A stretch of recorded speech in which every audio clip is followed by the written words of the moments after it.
دو آرزو میں کٹ گئے دو انتظار میں۔ شاعر کا کہنا ہے کہ اس مختصر ترین عارضی اور بے ثبات زندگی کو طنزاً عمر دراز لمبی عمر کہا گیا ہے کہ ہم محسوس کر رہے ہوتے ہیں کہ عمر بہت لمبی ہے، وہ تو 4 دن چند دن محاورہ استعمال ہوئے چند دن کی ہے۔ خوشی کے لمحات جلدی گزر جاتے ہیں جبکہ دکھوں اور غموں سے بھرے دن طویل ہو جاتے ہیں۔ ہماری یہ بے لطف زندگی بظاہر بہت طویل ہوتی ہے، حقیقتاً بہت عارضی، اور کہا جاتا ہے کہ پیدائش کے وقت اذان دی جاتی ہے اور نماز جنازہ ہوتی ہے، جتنا اذان سے نماز کے دوران وقت ہے اتنا ہی ہمیں ملتا ہے، لیکن ہم سمجھ رہے ہوتے ہیں بڑی لمبی زندگی اور بہت لمبے لمبے خواب دیکھ رہے ہوتے ہیں، بڑے بڑے خواب دیکھ رہے ہوتے ہیں، کیونکہ دنیا میں دل لگا بیٹھتے ہیں، جبکہ حقیقت یہ ہے کہ زندگی بہت عارضی اور مختصر ہے۔ انسان آدھی زندگی خواہش کرتے اور آدھی زندگی خواہش کی تکمیل کا انتظار کرنے میں گزار دیتا ہے۔ شاعر کا خیال ہے کہ اس دنیا میں کوئی خواہش پوری نہیں ہوتی کہ موت آ جاتی ہے اور زندگی ختم ہو جاتی ہے۔ انسان کی خواہشات لامحدود ہیں، مگر یہ خواہشات کبھی پوری ہوتی ہیں اور کبھی نہیں ہوتی۔ انسان اپنے نفس اور خوابوں خواہشوں کے پیچھے دوڑتا جاتا ہے یہاں تک کہ اس کی زندگی ختم ہو جاتی ہے۔ وہ اس حقیقت کو فراموش کر دیتا ہے کہ وہ دنیا میں خالی ہاتھ آیا تھا اور خالی ہاتھ ہی واپس جائے گا۔ شعر نمبر 3 میں ہے، بلبل کو باغباں سے نہ صیاد سے گلا، قسمت میں قید لکھی تھی فصل بہار میں۔ اس شعر میں شاعر اپنی قسمت پر شاکر دکھائی دیتا ہے۔ شاعر چونکہ زندان میں قید ہے اور اپنے قید ہونے کے بارے میں پریشان بھی نہیں ہے۔ ویسے تو بلبل اپنی قید پر پریشان اور غمزدہ ہوتا ہے کیونکہ ہر آزاد پرندہ قید کو پسند نہیں کرتا، مگر یہ ایسا بلبل ہے جو اپنی قید پر غمزدہ ہونے کے باوجود اسے گلہ نہیں ہے، نہ صیاد سے شکوہ کرتا ہے نہ مالی سے۔ اس شعر میں بلبل سے مراد شاعر کی اپنی ذات، باغبان سے مراد دوست، احباب، عوام، برصغیر کے رہنے والے، اور صیاد شکاری سے مراد فرنگی ہیں، انگریز ہیں۔ شاعر کہتا ہے کہ نہ مجھے انگریزوں اور عزیز و اقارب، اپنے عوام، اپنے لوگوں سے کوئی گلہ نہیں ہے، اس میں کوئی قصوروار نہیں ہے، اور اپنی تباہی کا مجھے کسی سے کوئی گلہ شکوہ نہیں، یہ سب میرا مقدر تھا، اور مقدر سے لڑنا کسی کے بس کی بات نہیں ہے۔ یہ بیچارگی، یہ جلاوطنی، اس کا دوش انہوں نے کسی کو بھی نہیں دیا، صبر اور شکر سے کام لیا ہے، اور انہوں نے کہا ہے کہ یہ تکالیف اور غم جو قسمت میں لکھے ہیں ان سے کسی بھی طرح فرار اختیار نہیں کی جا سکتی۔ فصل بہار سے مراد ہے عروج کے دور میں، یعنی جب میری بادشاہت تھی، میرا دور تھا، اس دوران جو قید تنہائی مجھے ملی ہے، جو اذیت ملی ہے، میں اس پر دل شکستہ ہوں، لیکن کسی کو دوش نہیں دیتا، کسی کو الزام نہیں دیتا، یہ میری قسمت میں لکھا ہے اور قسمت سے لڑنا بس کی بات نہیں ہے۔ چوتھا شعر ہے غزل کا، ان حسرتوں سے کہہ دو کہیں اور جا بسیں، اتنی جگہ کہاں ہے دل داغدار میں۔ اس شعر میں شاعر انسان کی مختصر زندگی کی طرف اشارہ کرتے ہوئے کہتے ہیں کہ انسان اس دنیا میں آتے ہوئے اللہ تعالیٰ سے یہ مختصر زندگی مانگ کر لایا تھا، یہ مہلت اسے ملی تھی۔ شاعر نہایت مایوسی، محرومی اور بے بسی کی کیفیت کا اظہار کرتے ہیں کہ میرا دل دکھوں، غموں اور پریشانیوں سے بھرا ہوا ہے، ادھوری خواہشات کا بے انتہا ہجوم ہے، اتنے زخم اور داغ ہیں کہ اب یہاں مزید حسرتوں اور آرزوؤں، خواہشوں کی، امیدوں کی کوئی گنجائش باقی نہیں، چنانچہ ان خوابوں، خیالوں، حسرتوں، امیدوں سے کہو کہ کوئی اور ٹھکانہ، کوئی اور جگہ ڈھونڈ لیں۔ شاعر اپنی کیفیت حالت سے پریشان ہے اور کہتے ہیں کہ اب ساری خواہشیں اور تمنائیں ختم ہو گئیں، زندگی کے باقی دن جو کہ قید میں ہیں میں گن گن کر گزار رہا ہوں۔ بہادر شاہ ظفر ناکام آرزوؤں اور خواہشوں سے مخاطب ہیں اور کہتے ہیں کہ اتنے غم دکھ جھیلے ہیں کہ اس زخمی دل میں مزید کوئی جگہ باقی نہیں، یہ حسرتیں مجھے مزید تنگ کرتے ہیں، یہ کہیں اور چلی جائیں، اب اس مایوس دل میں نہ آئیں۔ بہادر شاہ ظفر کی آخری عمر جو ہے نہایت عبرتناک حالت میں گزری ہے، بادشاہ ہوتے ہوئے بھی بے اختیاری کی زندگی، بہت بے بسی کا زمانہ تھا، ہندوستان کے اندرونی اور بیرونی خطرات بڑھتے چلے جا رہے تھے، بہادر شاہ ظفر چاہتے ہوئے بھی کچھ نہ کر پا رہے تھے۔ ان کی ہر آرزو خواہش ادھوری رہ گئی تھی اور آرزوؤں کی عدم تکمیل کے باعث ان کی بڑی دل آزاری ہوئی، اور اس دل آزاری کی وجہ سے ان کا دل داغدار ہو گیا اور اس شکستہ ہو گیا، یعنی کئی دکھوں اور محرومیوں کے زخم لگ گئے۔ اب کیفیت اور حالت یہ ہے کہ مزید دکھ سہنے اور برداشت کرنے کی سکت باقی نہ رہی۔ اس لیے بہادر شاہ ظفر حسرتوں ہی سے مخاطب ہو کر کہتے ہیں کہ اب میرے دل کے علاوہ بھی کوئی اور ٹھکانہ ڈھونڈو، کیونکہ میں مزید غم برداشت نہیں کر سکتا۔ اگلا شعر دیکھیے۔ دن زندگی کے ختم ہوئے شام ہو گئی، پھیلا کے پاؤں سوئیں گے کنجے مزار میں۔ شاعر کا یہ شعر ان کی بے بسی کی منہ بولتی تصویر ہے۔ ان کی زندگی غم و الم سے بھری ہوئی تھی اور عمر کے آخری ایام تو انہیں گن گن کر گزارنے پڑے۔ چنانچہ یہ اندازہ ہو گیا تھا کہ ان کی زندگی کی شام ہونے والی ہے۔ کیونکہ بہادر شاہ ظفر کے سامنے اپنی زندگی کی شادمانی اور آزادی ہے، اس لیے انہیں تنہائی اور قید ستاتی ہے، مگر خود کہتے ہیں کہ اب میری زندگی کے دن ختم ہو چکے ہیں، میں نے پریشانیاں اور تکالیف دیکھی ہیں، اب ختم ہونے والی ہیں، کیونکہ میری موت کا پیغام آ گیا ہے۔ موت ہی جو ہے وہ نجات اور رہائی کا باعث ہے۔ بہادر شاہ ظفر موت کے بعد کی آسودگی کو بیان کرتے ہیں کہ زندگی بھر تو کسی نے چین نہ لینے دیا، لیکن اب زندگی کے دن ختم ہو رہے ہیں اور میں اپنی قبر میں پاؤں پھیلا کر بے فکر ہو کر سو جاؤں گا۔ زندگی کے جھمیلے یہیں پر رہ جائیں گے۔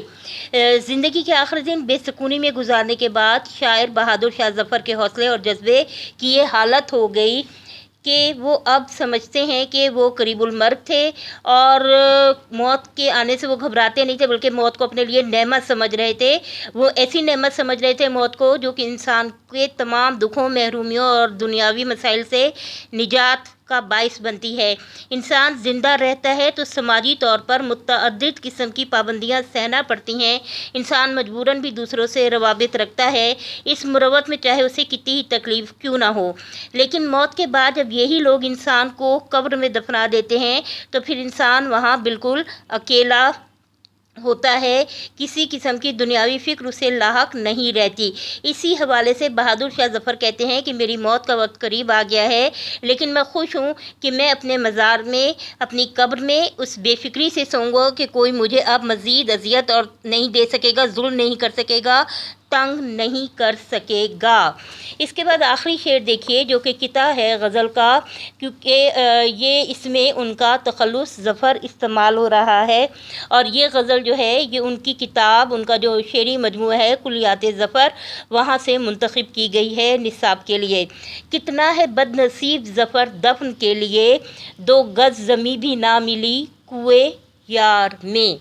شاعر چونکہ برصغیر کا بادشاہ تھا، 1857 کی جنگ آزادی کی زبردست ناکامی کے بعد بہادر شاہ کو انگریزوں نے جلا وطن کر دیا، اسے لال قلعے سے نکال کر رنگون میں قید کر دیا۔ ہر محب وطن کی طرح ان کی بھی دلی خواہش تھی کہ موت کے بعد ان کی آخری آرام گاہ، ان کا مدفن وطن عزیز میں ہو، برصغیر میں ہو، مگر تقدیر کو یہ بھی گوارا نہ تھا۔ شاعر کتنا بد نصیب انسان ہے کہ جس محبوب وطن کی محبت میں اتنے صدمے اٹھائے، اس کی خاطر موت کو گلے لگا لیا، اسے اس گلی میں، اس وطن میں، اس مٹی میں دفن ہونے کے لیے تھوڑی سی جگہ بھی نہ مل سکی۔